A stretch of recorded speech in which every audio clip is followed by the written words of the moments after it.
Dear students class 9, देखिए आप लोगों से मैंने पहले बताया था कि गीत राग की पब्लिकेशन की टेक्स्ट बुक आपको खरीदनी है और संभवतः आप लोगों ने परचेज कर ली होगी। तो यदि नहीं परचेज की है तो आप लोग मार्केट से परचेज कर लें ताकि टेक्स्ट बुक पढ़ा सकें। और आज हम आपको ग्रामर पढ़ाने जा रहे हैं जिसमें डायरेक्ट और इनडायरेक्ट पढ़ाने जा रहे हैं। तो देखिए डायरेक्ट स्पीच कहें अथवा इनडायरेक्ट, उससे उसी को हम इनडायरेक्ट नरेशन भी कहते हैं। और इनडायरेक्ट डायरेक्ट स्पीच कहें अथवा डायरेक्ट नरेशन कहें, इनडायरेक्ट स्पीच कहें अथवा इनडायरेक्ट नरेशन कहें। अब देखिए हम आपको now we are going to explain what do mean by direct speech. When we may quote his actual words, this is called direct speech. Hindi में इसको हम क्या कहेंगे? वक्ता के द्वारा कहे गए शब्दों को ज्यों का त्यों कहना, हूबहू वैसा कह देना, that is called direct speech. और इनडायरेक्ट स्पीच को अंग्रेजी में हम क्या कहते हैं? We may quote what he said without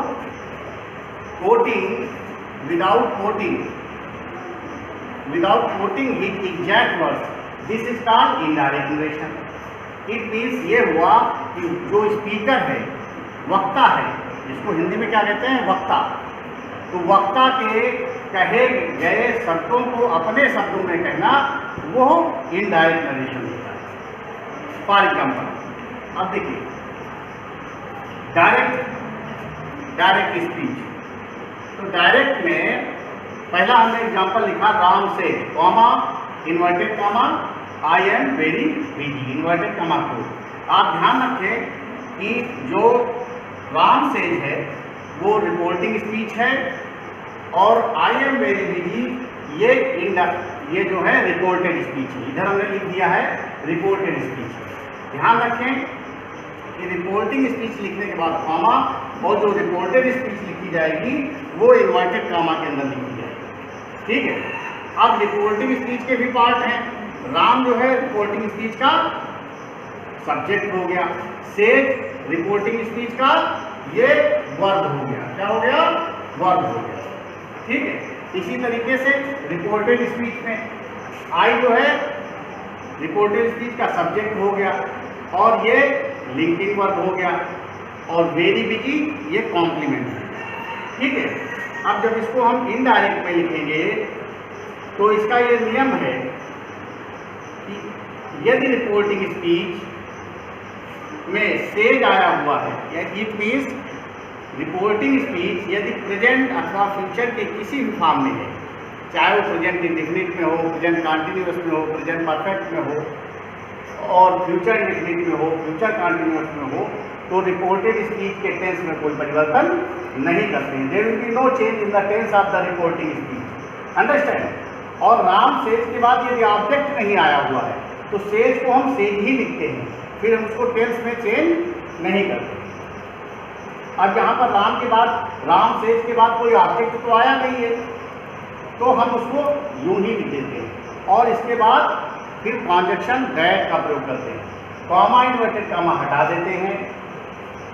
reported speech में आए हुए सब्जेक्ट को हम स्मॉल लेटर में लिख देते हैं। लेकिन यदि वो फर्स्ट पर्सन है, फर्स्ट पर्सन मीन्स आई और वी, तो उसको रिपोर्टिंग स्पीच के सब्जेक्ट के अनुसार चेंज करते हैं। और सेकेंड पर्सन है तो रिपोर्टिंग स्पीच के ऑब्जेक्ट के अनुसार चेंज करते हैं। तो यहाँ पर आई, ही, सी, इट और अदर नेम्स वो सारे थर्ड पर्सन में आते हैं। बेटा आई यहाँ फर्स्ट पर्सन है तो राम के अकॉर्डिंग चेंज होगा, तो क्या हो जाएगा? ही, और लिखेंगे उसको small letter. Already it has been described to you, if reporting speech has been given in the present or future tense, there will be no change in the tense of the reporting speech. It means reporting speech यदि present अथवा future के किसी भी form में दी गई है तो रिपोर्टेड स्पीच के टेंस में कोई परिवर्तन नहीं होता है, चेंज नहीं होगा। इसलिए यहाँ चेंज नहीं हुआ। ही के अकॉर्डिंग इज लिख दिया, ही इज वेरी बिजी। तो आपका सेंटेंस क्या बन गया? Ram says that he is very busy. और कॉमा जो इन्वर्टेड कॉमा लगा हुआ था वो हटा दिया जाएगा। ठीक है। नेक्स्ट सेंटेंस देखते हैं। Ram says to me I am very busy. अब यहाँ पर रिपोर्टिंग स्पीच का ऑब्जेक्ट आया हुआ है, इसलिए हम क्या लिखेंगे, राम टेल्स मी। क्या लिखेंगे, सेज को किस में चेंज कर देते हैं, टेल्स में चेंज कर देते हैं। तो हमने चेंज कर दिया, राम टेल्स मी, और कामा को हटाया, इन्वर्टेड कामा हटाया, ट्रांजैक्शन डेट को लिखा, आई को फर्स्ट पर्सन है चूंकि, तो रिपोर्टिंग स्पीच के सब्जेक्ट के अनुसार चेंज करेंगे तो क्या हो जाएगा, ही। और किस में लिखेंगे, स्मॉल लेटर में लिखेंगे, ठीक है। और उसके रिगार्डिंग एम के स्थान पे क्या हो जाएगा, इज हो जाएगा, वेरी बिजी, और इन्वर्टेड कामा हट जाएगा, ठीक है। इसको अभी कंटिन्यू रखना है, आगे और बताएंगे ना। नेक्स्ट एग्जाम्पल है, Hari will say, Hari will say, comma inverted comma, Ravi has done the work, Ravi has done the work,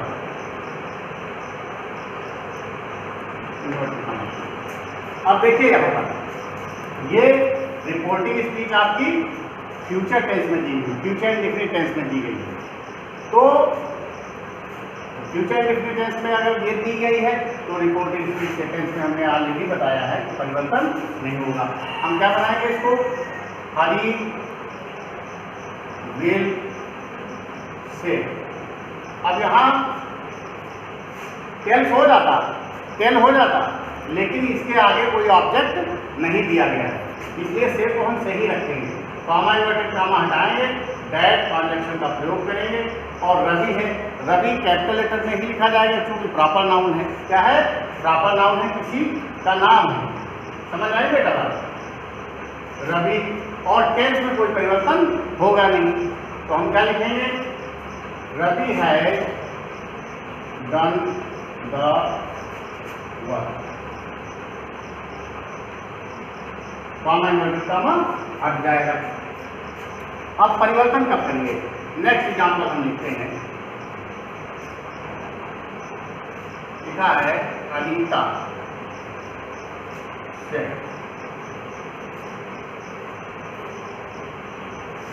Renu sings a song,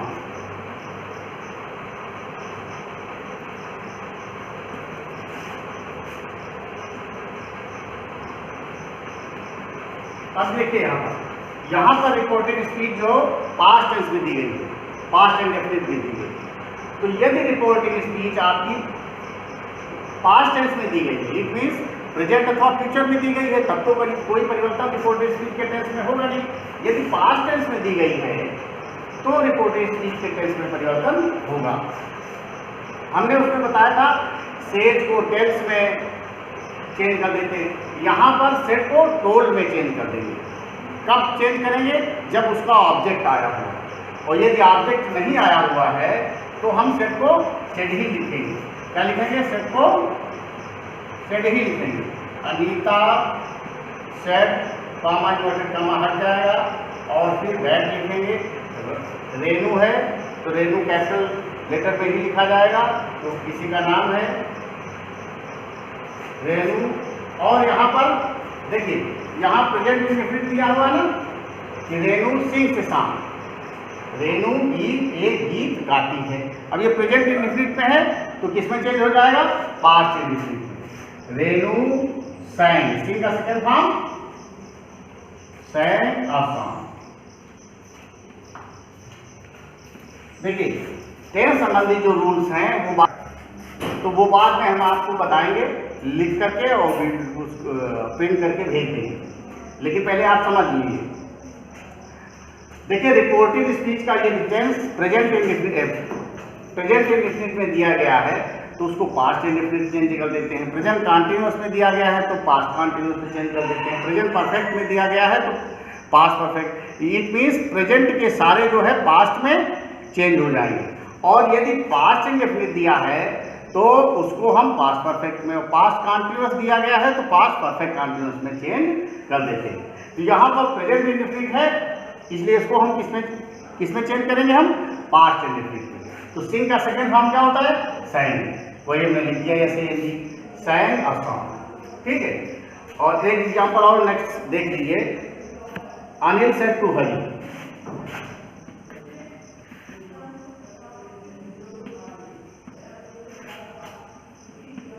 Anil said to Hari, comma inverted comma,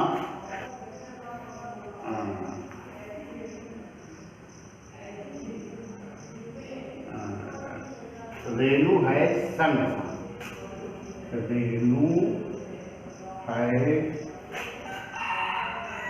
संग अ सॉन्ग, इन्वर्टेड कॉमा। अब देखिए इस सेंटेंस में यहां ऑब्जेक्ट आया हुआ है, जो रिपोर्टिंग स्पीच में इस सेंटेंस दिया गया है, अनिल सेड टू हरी, तो अनिल तो सब्जेक्ट हुआ और सेड क्या है, वर्ब, और उसका ऑब्जेक्ट क्या है, हरी। इट मींस इसको किसमें चेंज कर देंगे, टोल्ड में चेंज कर देंगे, पहले हमने आपको बताया है। तो अनिल क्या लिखेंगे, अनिल टोल्ड हरी,